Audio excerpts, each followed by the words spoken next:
Hello everybody, ఈరోజు Telangana special మామిడికాయ తొక్కు నువ్వుల పొడితో చేస్తారు తెలంగాణలో. అది చాలా టేస్టీగా సంవత్సరం అంతా ఫ్రెష్గా ఉండేలా ఎలా చేసుకోవాలో పక్కా కొలతలతో చెప్తాను. మామిడికాయలు తీసుకొని ఒక 1 అవర్ నానబెట్టుకోవాలి. ఆ తర్వాత క్లాత్తో తుడిచేసి ముక్కలుగా కట్ చేసి పెట్టుకోవాలి. ఒక గిన్నె తీసుకొని ఆ గిన్నెతోని 4 గిన్నెల మామిడికాయ ముక్కలు తీసుకోవాలి. ఏ గిన్నెతోనైతే మనం మామిడికాయ ముక్కలను కొలిచినామో అదే గిన్నెతోని మిగతా మసాలాలు కూడా కొలుచుకోవాలి. ఇది వేయించి పొడి చేసిన నువ్వుల పొడి ఒక గిన్నెడు. అంటే మనం ఆవాలను వేయించొద్దు, అలాగే పొడి చేసుకోవాలి. కొంచెం ఎండకు పెట్టుకొని పొడి చేసుకోవాలి. అలా పొడి చేసిన ఆవ పొడి సగం గిన్నెడు. ఒక గిన్నెడు ఉప్పు, దొడ్డుప్పు మనం మిక్సీలో పట్టుకుంటే ఇట్లా మెత్తగా అవుతుంది, ఆ ఉప్పే వేసుకోవాలి. ఆ తర్వాత ఒక గిన్నెడు కారం పొడి. అన్నీ సమానంగా నువ్వుల పొడి, కారం పొడి, ఉప్పు ఈ 3 సమానంగా తీసుకోవాలి. ఆవ పొడి అందులో సగం.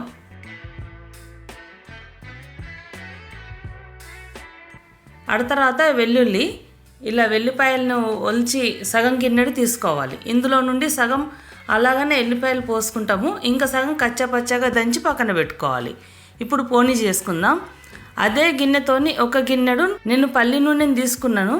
నూనె వేడైంది, ఆవాలు వేసుకోవాలి. ఆవాలు మనం ఒక 200 గ్రాములన్నీ వేసేసుకోవాలి. ఆ తర్వాత ఆవాలు చిటపట్లాడిన తర్వాత 1 టేబుల్ స్పూన్ మెంతులు వేసుకోవాలి. ఆ తర్వాత కచ్చపచ్చగా దంచిన వెల్లిపాయ వేసుకోవాలి. ఎల్లిపాయ మరీ బ్రౌన్ కావద్దు, కొంచెం కలర్ మారుతున్నప్పుడే స్టవ్ ఆర్పేసేయాలి. నూనె చల్లగా కావాలి.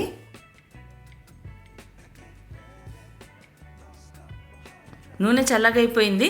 ఇప్పుడు 1/2 కప్పు మెంతి పొడి, వేయించిన మెంతి పొడి. ఆ తర్వాత మనం మసాలాలన్నీ కలిపి పెట్టుకున్నాం కదా, అవన్నీ వేసేసేయాలి. నువ్వుల పొడి, ఆవ పొడి, ఉప్పు, కారం అన్నీ వేసి ఇలా నూనెకు కలుపుకోవాలి. ఇప్పుడు మామిడికాయ ముక్కల్ని వేసుకోవాలి. వేసి మంచిగా కలపాలి. ఈ పచ్చడి ఎంత టేస్టీగా ఉంటుందంటే ఒక్కసారి పెట్టి చూడండి, ఉక్కుక ప్రతి సంవత్సరం ఈ పచ్చడే పెట్టుకోవాలనిపిస్తుంది, అంత బాగుంటుంది.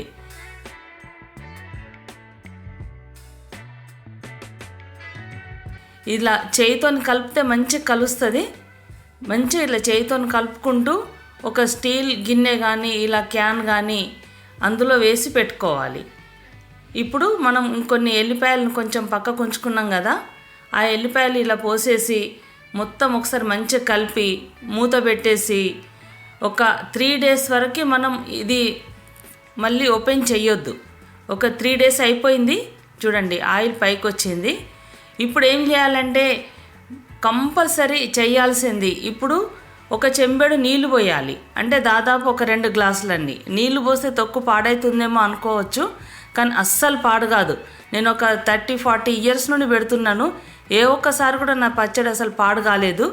కంపల్సరీ నీళ్లు పోసి కలిపితేనే సంవత్సరం అంతా చాలా బాగుంటుంది. ఆ తర్వాత మంచిగా కలిపేసి ఒక జాడీలోకి ఎత్తేసి ఇలా మూత పెట్టేసుకోవాలి. చూడండి, ఇలా నూనె ఎప్పుడు పైకి తేలాలి. ఎప్పుడు పచ్చడి మీద ఇట్లా పైన నూనె ఉంటేనే పచ్చడి పాడవకుండా ఉంటుంది. ఇలా చేసుకొని సంవత్సరం అంతా తొక్కును ఎంజాయ్ చేయండి. ఈ వీడియో నచ్చితే లైక్ చేయండి, సబ్స్క్రైబ్ చేయండి, షేర్ చేయండి. Thank you.